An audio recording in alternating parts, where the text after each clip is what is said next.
Vamos a empezar el webinar, o yo quisiera pues arrancar esto devolviéndonos en el tiempo. Listo. Entonces les traigo esta imagen. Esta es una pintura de la primera mitad del siglo XVII. Para ese momento, ¿cierto? Hace 4 siglos los humanos desconocían completamente la existencia de los microorganismos. O sea, para ellos solo existía eso que podíamos ver o percibir con nuestros sentidos. Eh, el, Kate, me pareció que pusiste algún comentario. Sí, nos están escribiendo en el chat que no se ve la presentación. Yo lo veo porque soy panelista, pero no sé si todo el mundo... Ah, Bueno, ya están respondiendo de que sí se ve.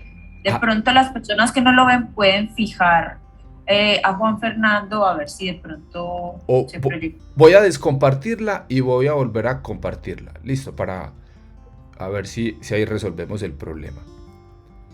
Listo, vamos a ponerla.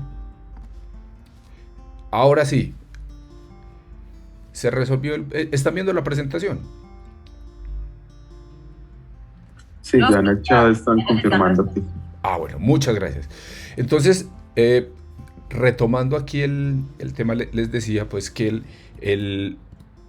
entonces esta pintura es importante porque, digamos, hay 2 puntos clave acá, y es el momento y el lugar. Listo. Entonces, esta pintura, digamos, evoca unas justas, unas competencias de remo que ocurrían en Holanda en la primera mitad del siglo XVI. Y como vamos a ver ahora, es un momento importante porque Van Leeuwenhoek, de quien hablaremos un poco más adelante, nace a mediados de este siglo, y nace pues en un pueblo no muy distante de donde se pintó este cuadro. Entonces, en esa época, ¿cierto? Hace 4 siglos, que realmente no es una ventana de tiempo tan larga, digamos, las enfermedades infecciosas, ¿cierto? Eran un problema mayor. O sea, yo creo que todos hemos escuchado, ¿cierto? De todas esas, digamos, esos eventos, de esas epidemias que llegaban, muy famosas las de la peste bubónica en la Edad Media, donde llegaban y acababan gran parte de la población. Entonces, las enfermedades infecciosas eran un problema grande. Muchas de estas enfermedades eran enfermedades producidas por bacterias. Digamos, incluso para el siglo XVIII, 1/3 de los adultos se estima que moría de tuberculosis. O sea, era un momento, digamos, donde digamos, el impacto que tenían los microorganismos sobre la sociedad era muy grande. Y a pesar de eso, se desconocía completamente y no había como un esfuerzo para entender mejor eso. La medicina de la época, ¿cierto? Realmente parecía más brujería, pues. O sea, no teníamos unas bases científicas, no se entendía. Digamos, los médicos en estos periodos de epidemia lucían atuendos como el que ustedes están viendo ahí. Esa máscara que tiene puesta en la cabeza es una máscara de madera con unos huecos perforados, ¿cierto? Pero realmente el atuendo era más como una finalidad estética, ¿cierto? Porque no había un entendimiento claro de cuál era el problema que se estaba presentando, o cuál era el origen. Digamos, los médicos, o esas recomendaciones que se daban a los individuos, por ejemplo, cuando llegaban estas epidemias, eran consejos muy contradictorios que pues mostraban cuál era ese pensamiento caótico en la época. Entonces, una de las primeras recomendaciones que daban era huir, ¿cierto? Ya se imaginarán pues el pánico que podría producir esto en las personas, que de cierta manera tenía sentido, ya que la transmisión de esas enfermedades solía ser mucho más eficiente en los grandes conglomerados urbanos. La idea que se tenía de la época, que era esa idea de la teoría de los humores, que venía pues de 2 milenios atrás. Entonces ellos pensaban, ¿cierto? Lo que se pensaba era que esas enfermedades o esos brotes provenían por exponerse a un aire contaminado, a un aire malo, que se llamaba miasma. Entonces, y no había como manera de controlarlo. Entonces, como lo que se sospechaba es que era el inhalar ese aire malo o ese misma, una de las recomendaciones de los médicos después de huir era que se evitara respirar ese aire contaminado. Entonces, se recomendaba moverse lentamente, ¿cierto? Evitando pues la hiperventilación. O también se recomendaba el uso de esponjas, digamos, de cierta manera para intentar filtrar ese aire malo. Que no se nos fuera a ocurrir bañarnos, ¿cierto? Estaba contraindicado bañarse, ¿cierto? Era una de las contraindicaciones que te decían los médicos, porque como se pensaba pues que ese aire malo podía entrar a través de los poros, pues en el momento en que tú te bañaras o te lavaras, abrirías los poros y ese miasma o el aire corrupto podría penetrar más eficientemente a tu cuerpo. Entonces, dentro de esa misma, pues, digamos, percepción errada de la infección, pues estaban las recomendaciones de los tratamientos, pues, como, ¿cierto? Utilizaban cosas que claramente no iban a servir, como el uso de apósitos, cauterización, o incluso el sangrado o las sangrías. Me imagino que eso también ya lo han escuchado. Digamos, era relativamente famoso. Esta es una pintura medieval pues que relata el evento donde pues la intención era equilibrar los humores. Uno de los humores era la sangre, pues entonces se cortaba al individuo y se producía una hemorragia, pensando pues que eso iba a mejorar el estado de salud. Se sabe pues que esto era un tratamiento muy muy doloroso y que en ningún caso pues iba a favorecer digamos, la mejora del individuo infectado. La teoría de los humores y estos tratamientos con la sangría, esto funcionó incluso hasta el siglo XVIII, XIX.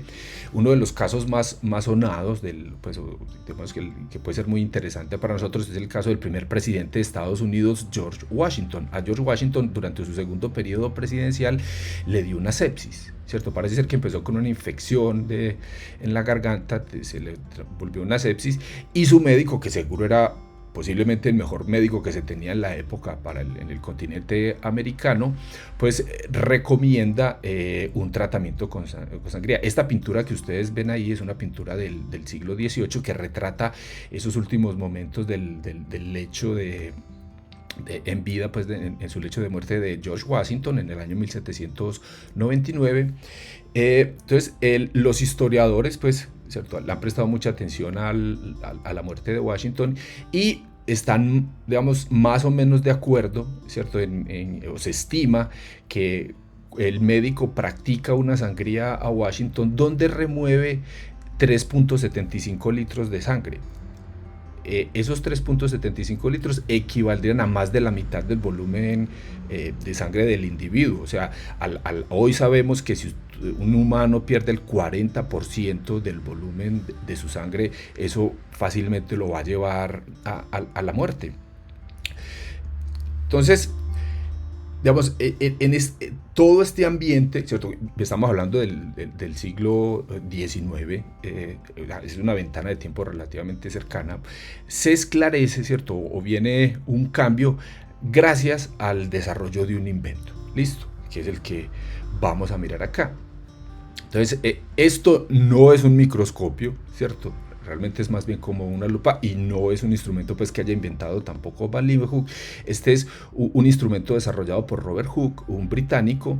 La magnificación que tenía era muy pequeña, era solamente de 20x, pero digamos que esto abrió como la mente, dio ideas para lo que se vendría después. Robert Hooke, utilizando este instrumento, él publicó un libro donde hablaba cómo construir el instrumento y relató lo que él observaba, por ejemplo, en los insectos, detalles que no se podían ver macroscópicamente en los insectos, y ese libro fue muy importante para Van Leeuwenhoek. Van Leeuwenhoek lee el libro y se interesa mucho por el tema.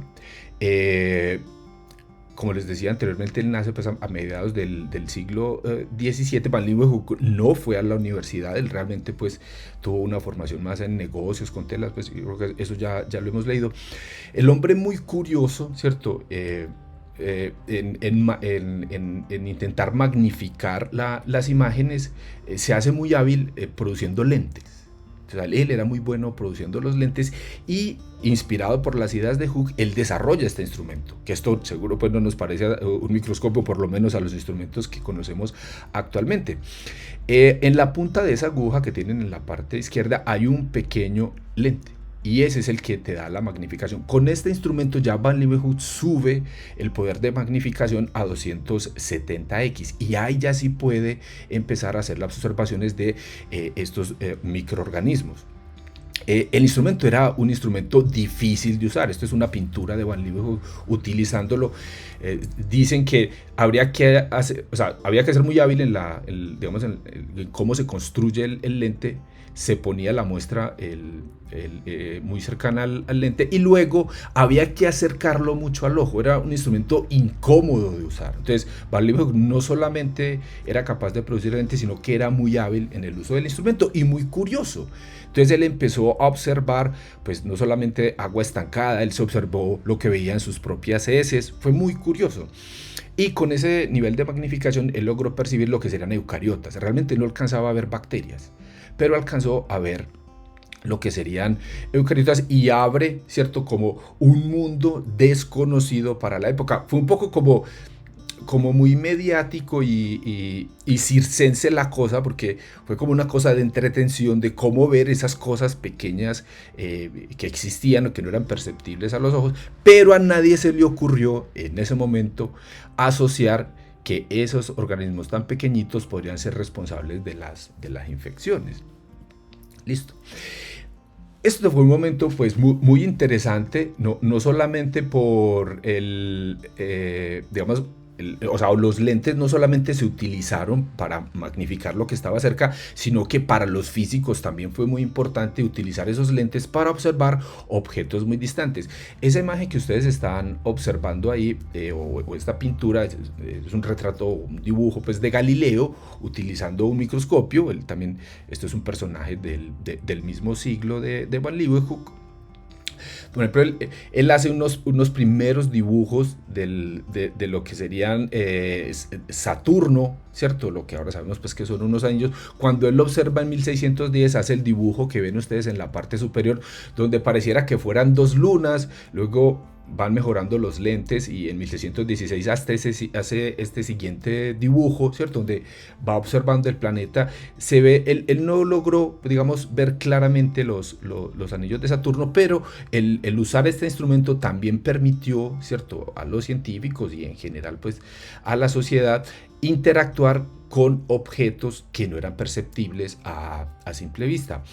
Esa curiosidad pues queda en la sociedad, y otro holandés, Christian Huygens, él desarrolla un telescopio mucho más potente. El dibujo es el que ustedes ven ahí, y ya a finales del siglo XVII él hace este dibujo de lo que serían los anillos de Saturno. Entonces se abre como una nueva posibilidad tecnológica, y hay más humanos interesados ahí en desarrollar esa tecnología, en llevarla más, ¿cierto?, a un nivel más avanzado.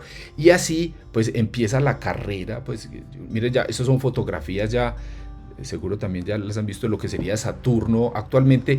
Pero los humanos no solamente nos quedamos con lo que percibimos con los ojos. En el caso pues de los físicos ya se utiliza otra instrumentación. Ya realmente en la física actual no dependemos tanto de nuestros ojos como sí de otras tecnologías espectrales, donde yo puedo tener cada vez más información mucho más precisa de estos objetos pues que no podemos percibir a simple vista. Entonces terminamos, pues para ponerles un ejemplo, con el telescopio James Webb. Los que trabajamos en el mundo microbiano también hemos visto un gran progreso en las técnicas microscópicas. Tenemos un montón de instrumentación actualmente que nos permite ver con muchísimo más detalle ese mundo microscópico. Y digamos que hay, desde el punto de vista profesional, entonces, y a consecuencia del desarrollo de los lentes, tenemos dos disciplinas, pues, dos disciplinas científicas donde utilizamos magnificación de las imágenes para estudiar ya sea objetos grandes muy lejanos, que sería como estudiar el espacio, o estudiar los objetos muy pequeños y los que tenemos muy cerca, ¿cierto? Donde estaría pues nuestra profesión, el mundo microbiano. Esto lo hemos seguido desarrollando, ¿cierto? Hemos trabajado intensamente en estudiar ese mundo microbiano y hemos desarrollado técnicas complementarias, los cultivos, por ejemplo, que son utilizados en todas las, digamos, en las subdisciplinas de la microbiología, y también hacemos otras mediciones de las características de esos microorganismos. La morfología sabemos que algo ayuda, ¿cierto? Un coco, un bacilo, eso ayuda, pero si yo quiero ir a más detalle, hemos utilizado otras características que suelen ser características bioquímicas, ¿cierto? Por ejemplo, degradación de sustratos, la presencia o ausencia de proteínas o macromoléculas, para ayudarnos con esa clasificación del mundo. Y ahí ha estado parada, digamos que las herramientas microbiológicas que hemos tenido pues hasta hace muy poco. Combinando todas esas tecnologías hemos descrito un mundo maravilloso, pues el mundo microscópico. Sabemos que es pues a los que nos interesa y nos apasiona esto, es un mundo muy que ofrece pues digamos, desde el punto de vista visual, imágenes y perspectivas muy lindas, pero pues también nos muestra de la complejidad y digamos, cómo es esa interacción o esa especialización de estos microorganismos para adaptarse a los diferentes nichos que hay en el planeta. Sin embargo, el uso digamos, solamente de estas herramientas que están muy mediadas por nuestros sentidos, sabemos que nos ha llevado a problemas en la discriminación de los mismos o en la asignación taxonómica, en la clasificación, en la jerarquización. Ahí sabemos que tenemos muchos problemas que se han hecho pues más evidentes con las tecnologías actuales. Entonces aquí debemos recordar, ¿cierto?, la definición de taxonomía, ¿cierto?, porque en todo este mundo microbiano también queremos nombrarlo, clasificarlo, ¿cierto?, como hablábamos pues de establecer esas categorías jerárquicas, y para hacer esto tomamos prestado lo que se hacía ¿cierto?, con animales o con plantas, ¿cierto?, con estos seres que eran macroscópicos, y utilizamos entonces esas características anatómicas, fisiológicas y bioquímicas. Listo. Esto incluso en los animales o en las plantas también tiene su problema. Voy a ponerles un ejemplo. Durante mucho tiempo la humanidad pensó que los cerdos y los hipopótamos estaban relacionados entre sí, que eran animales desde el punto de vista evolutivo cercanos, dada la similitud aparentemente morfológica. Los estudios evolutivos han demostrado que los hipopótamos están más cercanos de las ballenas que de los cerdos. O sea, realmente es engañoso el intentar asumir que a partir de la morfología yo pueda establecer esas relaciones entre los organismos. Para ponerles otro ejemplo, nosotros aquí en Colombia, ¿cierto?, o en Sudamérica, pues eso lo podemos extender a Sudamérica, hay problemas en este momento de taxonomía en peces de agua dulce, ¿cierto? Estamos hablando de animales que llegan a medir casi 1 metro. Hay dificultad en hacer asignación o en el sistema taxonómico que tenemos actualmente, simplemente basándonos en las características anatómicas o fisiológicas. Ahora que, ¿cierto?, en el mundo microbiano sabemos que el problema pues es mucho mayor. Entonces, siguiendo como con esta perspectiva histórica, ¿de dónde viene, por ejemplo, la taxonomía bacteriana? La taxonomía bacteriana fue el primer intento de la humanidad de organizar ese sistema del mundo microbiano. ¿Listo? O sea, cómo tener unas reglas y unas jerarquías para asignar ese mundo microbiano. Posiblemente son los pioneros de la taxonomía en la microbiología. El sistema de taxonomía bacteriana se origina, ¿cierto?, o aparece en 1923 con el manual de Berge. Listo, esto es un compendio ¿cierto?, de la Sociedad Americana de Microbiología, un intento de organizar, ¿cierto?, poner unas reglas para la clasificación y que hiciera mucho más fácil el trabajo, y en este caso pues facilitar los diagnósticos, porque aquí estaba pues muy orientado al diagnóstico de las infecciones. Para enmarcarnos en el momento. Miren, esto es una fotografía de Nueva York en 1923. Listo, ¿qué era la humanidad de 1923? La electricidad apenas había llegado a las ciudades. Listo, estábamos en pleno furor de la revolución industrial, pero en la zona rural la gente seguía viviendo en condiciones pues muy difíciles. En este momento, ¿cierto? Un boom tecnológico de transición de siglo es donde se crea el manual de Vergy. Pues, para poner una fotografía más cercana, este era el centro de Medellín, ¿cierto? Lo que ahora son edificios para la época. Los laboratorios de microbiología, esto es una foto pues cercana a la época de cuando se crea el manual de Vergy. Esta era la tecnología de la que se disponía para hacer microbiología. Yo creo que ahí ven material que sigue siendo familiar, ¿cierto? Hay medios de cultivo, cajas de Petri, ¿cierto? Ven ahí los mecheros. Entonces, en ese momento, con esa tecnología que se disponía, en ese momento es que se crean esas reglas para hacer la asignación taxonómica. Entonces, el manual, hay dos componentes aquí. Una es como la intención y la otra es cómo lo hago. Listo.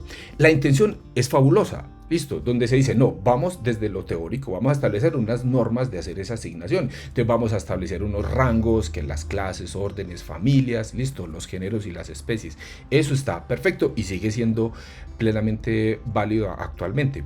Ahora, ¿cómo voy a hacer esa discriminación en los grupos? Entonces ahí tengo que recaer en la tecnología que yo tenía en ese momento, que era lo que veíamos. Entonces, los cultivos, el microscopio y maneras de medir digamos, el potencial bioquímico, las características bioquímicas de esos organismos. Entonces, al depender sobre todo de la morfología y de esas características de cultivo u otras que tenían que ver con la percepción directa del individuo, pues terminó generando confusiones en esa asignación taxonómica. Y pues sobre todo porque esto desprecia completamente cuál es la historia evolutiva del microorganismo. O sea, se desconoce cómo es la evolución e intentamos hacer la clasificación basado sobre todo en nuestra capacidad de interactuar con la tecnología que teníamos limitada pues en ese momento con los microorganismos. Entonces, estamos hablando, les decía, 1923. Después de 2 décadas, ¿cierto? O sea, aquí ya estamos hablando de 1944, es que se descubre que el DNA es la molécula de la herencia. O sea, miren que hay como un desfase. Entonces, la tecnología que se tiene en el momento es de interacción de morfología, ¿cierto? Y otras características de percepción directa sobre los microorganismos, pero solamente hasta 1944 se habla de que el DNA es la molécula de la herencia, ¿listo? Y tiene que pasar otras 2-3 décadas más para que entendamos el potencial que tiene el DNA para explicar las relaciones entre los microorganismos y poder aplicar eso para la taxonomía. Entonces, en 1965, Sutherland y Pauling publican un artículo teórico donde ellos hablan de que la historia evolutiva de cualquier ser vivo va a estar consignada en su DNA. Está ahí, pero es un artículo más bien teórico. Ya para el año 1977, Bucy utiliza esto, ¿cierto? Y hace secuenciamientos del gen ribosomal, de la unidad menor ribosomal de bacterias, de eucariotas. Bueno, hace un árbol, seguro muchos han visto el artículo, y entonces ve que efectivamente yo puedo entender y hacer asignaciones taxonómicas basadas en la información que está ahí. Una de las consecuencias no esperadas del trabajo es que se descubren las arqueas. Las arqueas habían permanecido ocultas bajo el sistema de asignación taxonómica que se tenía. Listo, eso solamente sale a la luz en el momento en que se utilizan los métodos filogenéticos. Entonces, esa imagen confusa que teníamos en muchos de los grupos, o esas dificultades para establecer esas relaciones, se resuelven en el momento en que aplicamos métodos filogenéticos. Entonces, la filogenética, ya estamos hablando aquí de principios de los 80, se convierte en una herramienta muy importante para resolver las relaciones evolutivas y aplicar eso a las asignaciones taxonómicas de los microorganismos.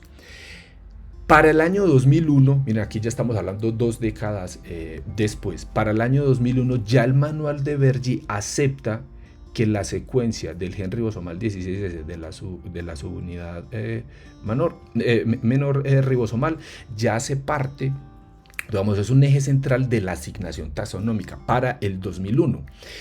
Para el 2005 aparece el primer secuenciador NGS, que fue la primera versión del 454 que se llamó el GS20. Era un instrumento pues que pues hizo sus, digamos, fue importante, pero realmente para muchas cosas no era muy útil, pero nos sirvió para ver de que había otro camino, ¿cierto? De que se pueden mejorar los métodos de secuenciamiento. Y de ahí derivó una revolución en el estudio de los genomas que terminó, ¿cierto?, con la incorporación de la genómica en muchas de las actividades que hacemos en microbiología. Y ya para el año 2019, en el manual de Bergy, se tiene o se reemplaza la asignación taxonómica del gen 16 por el genoma completo. O sea, esto es un hito muy importante para la microbiología y es donde ya, digamos, el gold standard que tenemos para resolver la taxonomía o las relaciones entre los microorganismos se debe hacer es con genoma completo. Entonces, esto nos lleva, ¿cierto? Ya, digamos, a un punto donde hay un cambio importante en la microbiología, digamos, en cómo interactuamos y cómo estudiamos los microorganismos. Listo. Y esa transición nos lleva a que vamos a trabajar desde los genomas o la información genómica para resolver incluso preguntas o dificultades de asignación taxonómicas que teníamos en el pasado. Y esto nos lleva a otro de los hitos importantes, y es que actualmente en microbiología es muy importante, digamos, se incorpora, es una necesidad el uso de computación científica.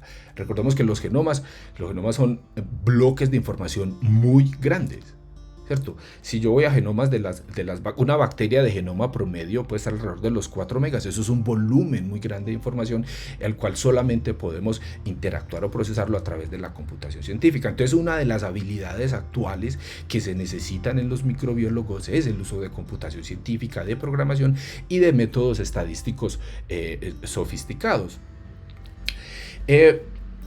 Vamos, con el uso de estas tecnologías genómicas y metagenómicas que vamos a ver más adelante, ¿qué cambios o qué tenemos que no teníamos antes? ¿Cierto? O sea, ¿cuál es esa herramienta, cuál es ese plus, ¿cierto?, que nos está dando esto? Entonces, a la fecha, ¿cierto?, hoy al 2022, están tan desarrollados los métodos metagenómicos que se pueden estudiar los microorganismos sin necesidad de cultivarlos. O sea, el cultivo ya no es una necesidad. En este momento, en el GenBank se están depositando grandes volúmenes, ¿cierto?, números grandes de genomas de microorganismos que no han sido aislados, ¿cierto? Ya la tecnología está al punto de que se pueden estudiar los microorganismos directamente de las muestras, y los algoritmos nos permiten aislar los genomas, estudiarlos y depositarlos en las bases de datos. Ya no dependemos de las características fenotípicas para discriminar entre los microorganismos, y recuerden que aquí tenemos problemas serios. La expresión de las enzimas a veces no es fácil de controlar, a veces las contaminaciones con microorganismos cercanos pasan desapercibidas, y todo eso termina enredando los sistemas de clasificación basados en fenotipo. Y las pruebas que utilizábamos, por ejemplo las de qPCR, que se pusieron tan de moda a partir de los 90s, estos son métodos dirigidos donde yo tengo que tener la respuesta. O sea, yo tengo que saber cuál es el bicho que estoy buscando. Cuando utilizamos métodos de secuenciamiento metagenómicos o metataxonómicos, yo no necesito saber qué bicho. Yo voy y hago los inventarios completos. O sea, yo tengo mi método está abierto a detectar lo que yo espero y lo que no espero, ¿cierto? Puedo ver ambas cosas. Entonces, en esa microbiología actual, ¿cierto?, en esta microbiología de nueva generación, dependemos del NGS, del Next Generation Sequencing, claramente, y la bioinformática. O sea, la microbiología cambia y estos nuevos métodos nos ayudan a hacer más cosas, es gracias a esa tecnología. ¿Listo? O sea, digamos que nuestro microscopio de este siglo es la bioinformática y los secuenciadores genómicos, y eso es lo que nos está llevando a resolver los problemas o a dar ese salto cuántico en entender, ¿cierto?, mejor los microorganismos. Las ómicas, ¿cierto?, las ómicas basadas en ácidos nucleicos, ¿cierto?, DNA o RNA, pues esto también seguro ya lo han visto muchas veces, pues tienen muchas aristas. yo aquí voy a concentrarme, vamos a hablar de genómica, metagenómica y metataxonómica, pero la genómica va a estar implícita, vamos a concentrarnos en la metagenómica y en la metataxonómica, que veo que nos ofrecen o tienen un impacto pues mayor en lo que podemos hacer actualmente para el estudio de los microorganismos. Entonces, el término metagenómica normalmente es mal utilizado. Listo, y por eso pues tengo esta diapositiva.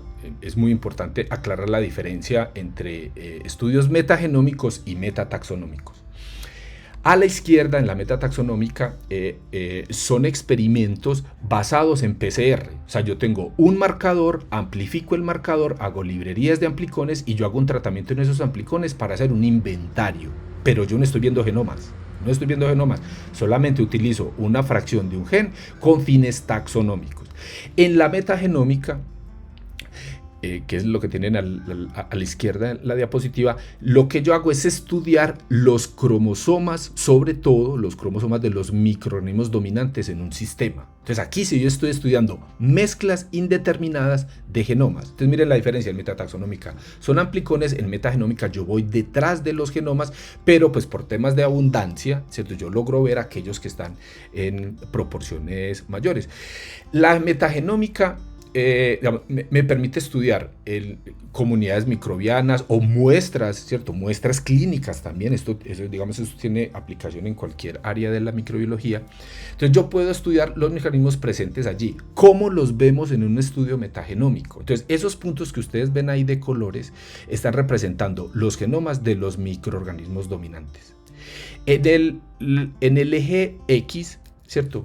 Yo veo agrupados, y se los tengo pues separados por colores, aquellos scaffolds que corresponden al mismo genoma. O sea, un genoma de un microorganismo va a ser un grupo de puntos que están cercanos en el eje X y que llevan el mismo color. Entonces, después de aplicar muchos algoritmos computacionales, análisis estadísticos, nosotros logramos identificar cada uno de los genomas que están allí presentes. Miren que aquí no estamos haciendo cultivos y estamos pudiendo identificar y podemos aislar los genomas individuales de cada uno de esos microorganismos.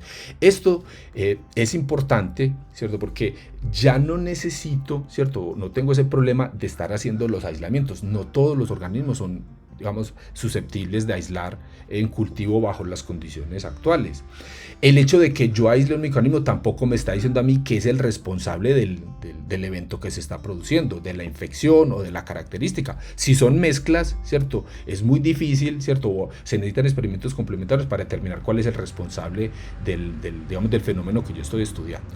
Entonces yo, con este experimento, yo sé cuál es el más abundante naturalmente en la muestra, separo cada uno de esos genomas y yo luego, y entonces aquí, como les decía, este sería el tercer hito, es cómo sin necesidad de los cultivos yo puedo tener modelos genómicos de esos microorganismos directamente de las muestras. Y al extraer esos genomas yo puedo aplicar una técnica taxonómica de alta resolución, el gold standard que tenemos ahora, que se llama la filogenómica. Entonces yo individualizo mi genoma, lo anoto y utilizo una lista de genes que están presentes en ese genoma. Aquí estamos hablando de cientos o miles de genes simultáneamente.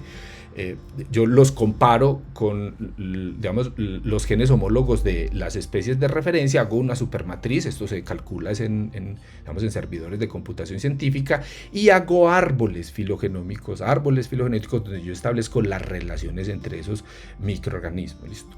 Aplicando esta tecnología filogenómica, yo llego a tener la máxima resolución taxonómica. O sea, cuando hablo de la máxima resolución es que yo puedo discriminar si una bacteria de la misma especie, ¿cierto?, es la misma o es diferente entre dos individuos o dos personas diferentes. Por ejemplo, si la prebotela del intestino de este individuo es la misma de la de otro, o si son diferentes y tienen diferencias en el genoma. O sea, la filogenómica yo puedo aplicarla a tal nivel de resolución que puedo discriminar mucho más abajo de la categoría de especie.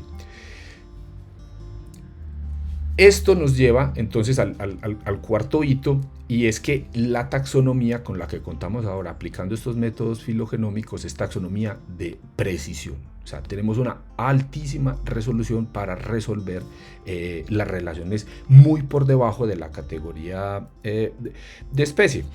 Volviendo al tema de la metataxonómica, entonces para ponerles un ejemplo, entonces, con los métodos tradicionales de cultivo, si yo quisiera caracterizar las bacterias que están en una muestra o en un sistema, me toca ponerme a hacer un montón de cultivos en diferentes maneras, intentar cultivar bacterias de diferentes tipos. Con la metataxonómica yo hago librerías, secuencio cientos de miles de amplicones y hago un tratamiento especial, hago la asignación taxonómica y yo tengo inventarios muy precisos, un nivel de, no solamente pues de espectro muy amplio, pero también con una sensibilidad muy alta, donde logro detectar bacterias que están a concentraciones muy bajas. En un sistema, ¿cierto? En sistemas complejos, por ejemplo los suelos o aguas, en un solo experimento de estos uno logra detectar miles de géneros bacterianos en un solo experimento. Eso sería pues prácticamente impensable con las técnicas de cultivo tradicional. Entonces, en metataxonómica hago estos inventarios y en un solo experimento puedo detectar miles de géneros bacterianos distintos presentes en las muestras y puedo establecer, ¿cierto?, de manera semi-cuantitativa una relación entre las abundancias de esos microorganismos. ¿Listo? Y no, digamos, no tengo el sesgo de si son cultivables o no cultivables.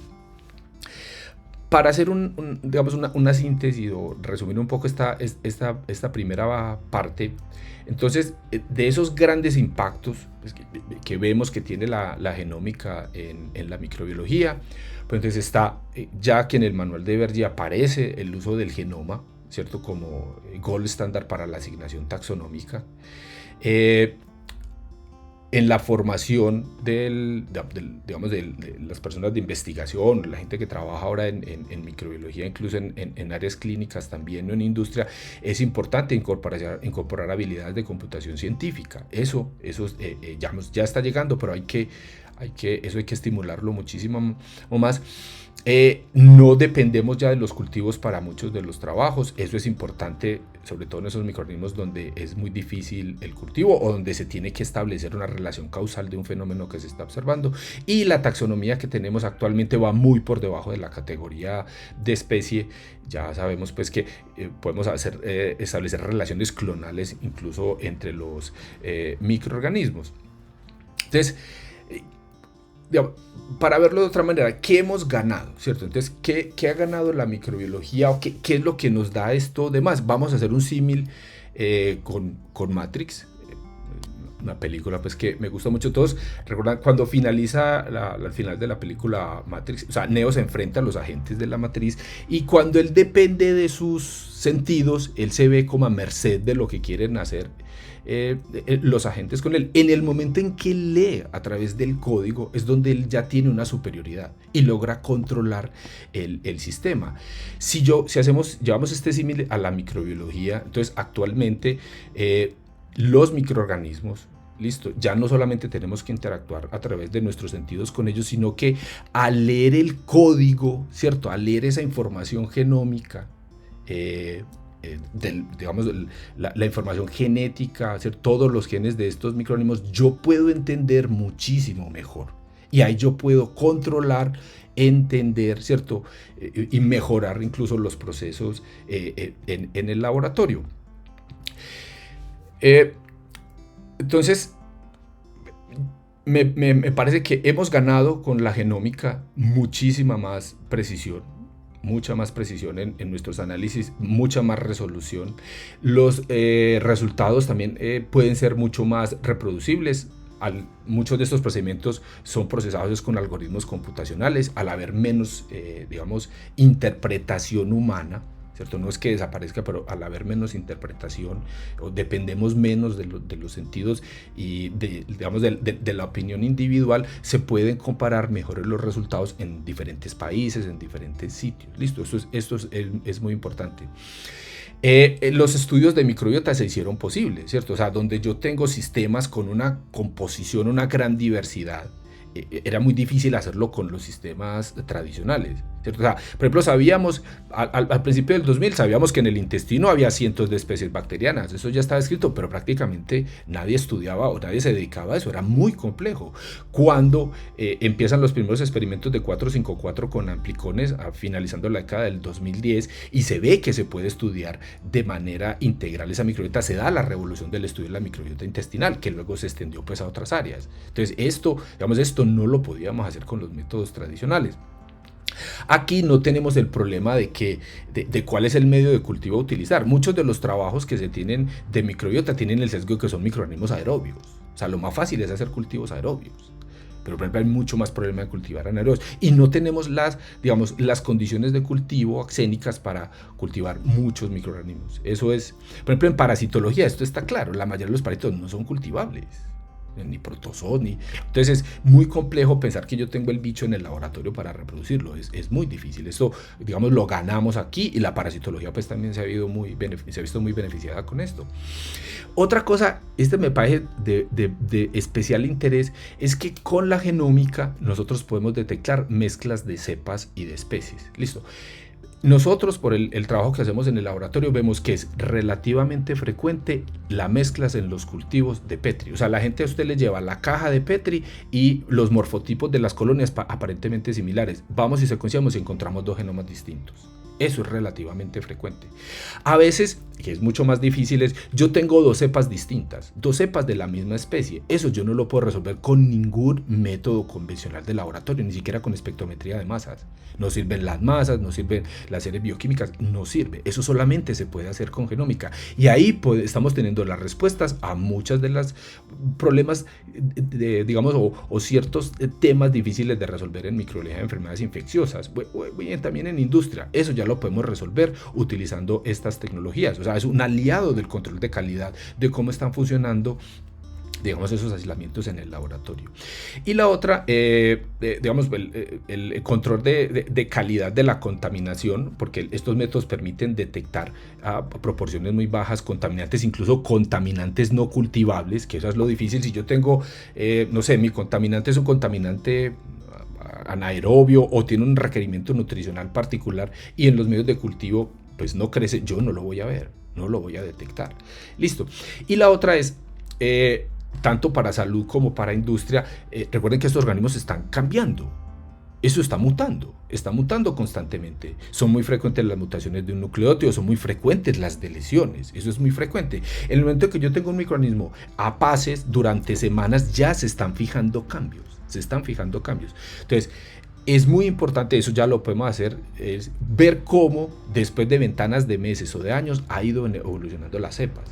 ¿Cierto? Entonces, controlar que la genética de ese microorganismo siga siendo la misma, sobre todo pues en procesos industriales. ¿Listo? Y en el caso de patógenos ya podemos ver cómo están cambiando esas características patogénicas.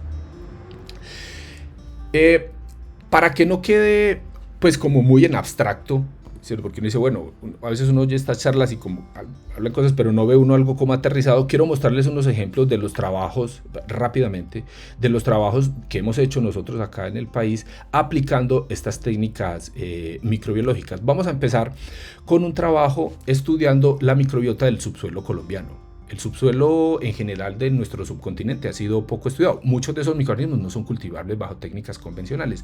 Este es un trabajo que lo hicimos financiado con la empresa petrolera colombiana, con Ecopetrol, con el Instituto Colombiano para el Estudio del Petróleo.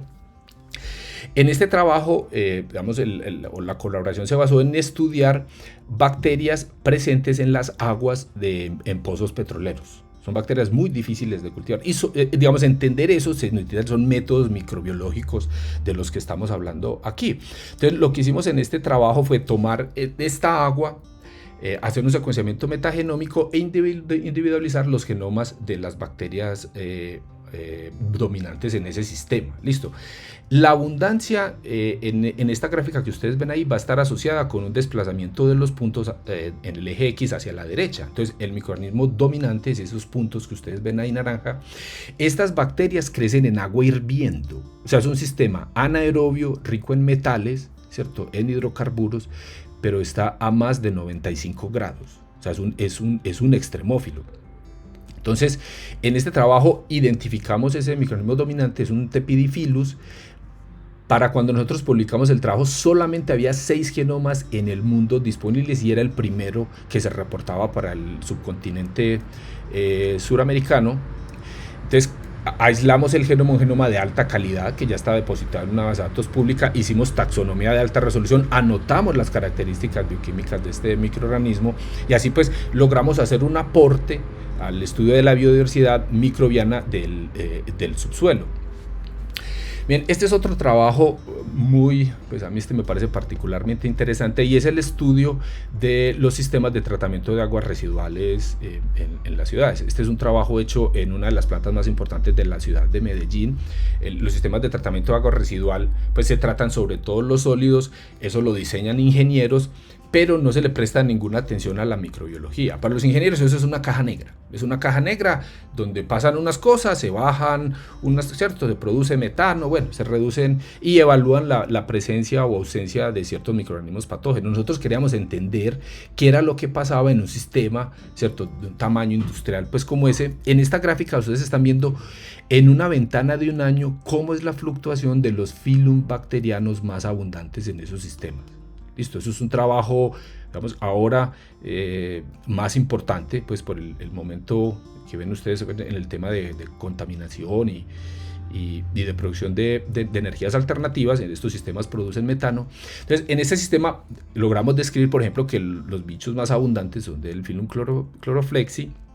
En la línea que ustedes ven ahí violeta tenemos las protobacterias. Van viendo cómo esos son sistemas muy dinámicos donde van fluctuando las comunidades microbianas.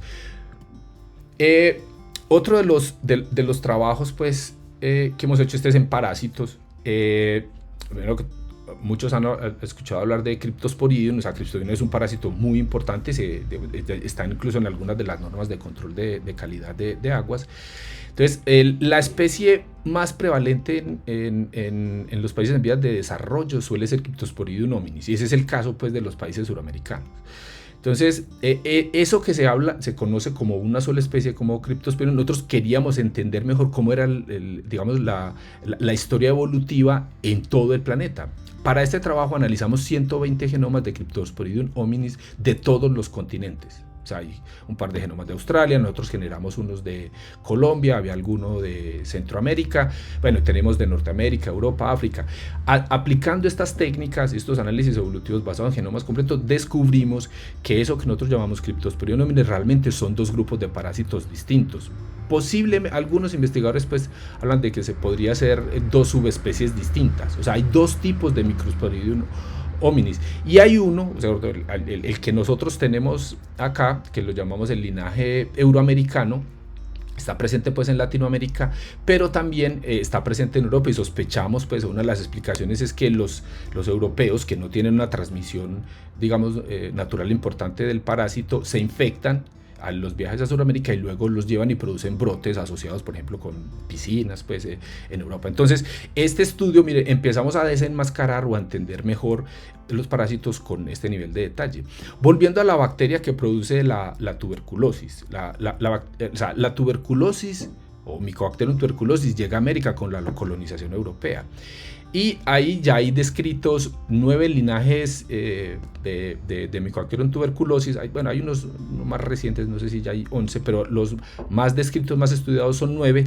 Y el 4 es el linaje más prevalente en todo Latinoamérica. Pero nosotros queríamos entender cómo era la historia evolutiva de esta bacteria desde México hasta Argentina. Entonces generamos alrededor de unos 100 genomas colombianos y utilizamos genomas de otros países, y combinando toda esta información, haciendo un análisis filogenómico, logramos descubrir que hay unos linajes particulares de países. O sea, nosotros, por ejemplo, los colombianos tenemos una versión especial de la tuberculosis que está en la zona andina, se llama el linaje 411 col. Encontramos que en Perú pasa lo mismo, los peruanos tienen su propia versión, ¿cierto? Hay un linaje particular de ellos. En Argentina también encontramos otro linaje particular. Entonces, este tipo de trabajos, entonces, ¿qué nos muestra? Entonces, la tuberculosis no es una sola cosa, es un montón de versiones distintas del genoma de tuberculosis que están evolucionando con direcciones distintas y que ya hay adaptaciones particulares a ciertos países latinoamericanos.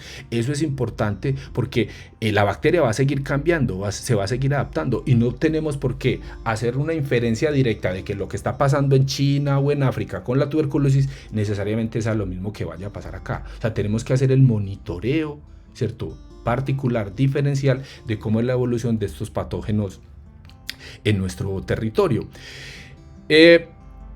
Ya aquí finalizando, miren, el horizonte que tenemos los que trabajamos en microbiología en este momento es una cosa fabulosa. O sea, yo creo que el momento histórico particular en el que vivimos ahora para la microbiología es un momento igual de emocionante a cuando Van Leeuwenhoek, ¿cierto?, mejora el microscopio, o cuando Pasteur y Koch hacen sus descubrimientos. Es un momento donde es como una mina donde uno cabe, descubre cosas. O sea, hay mucho por descubrir. O sea, y sobre todo pues en la región donde nosotros vivimos, que, o sea, todavía tenemos mucha más biodiversidad y hay muchas cosas que no hemos explorado. En todas las áreas de la microbiología que ustedes quieran, tenemos estas particularidad, pues, o esa posibilidad de descubrir, de hacer descubrimientos aplicando estas tecnologías, independiente de la línea en la que yo trabajé, bacterias, arqueas, hongos, protozoos, todo. En todo es un momento especial y, digamos, la aplicación de estas tecnologías nos va a llevar, o lo que estamos haciendo, los que ya están entrando en esto, estamos poniendo los ladrillos o construyendo lo que va a ser una base mucho más clara de la microbiología de los siglos venideros. Bueno, no, muchas gracias por el interés y pues quisiera, no sé, dejar un tiempo para resolver las preguntas.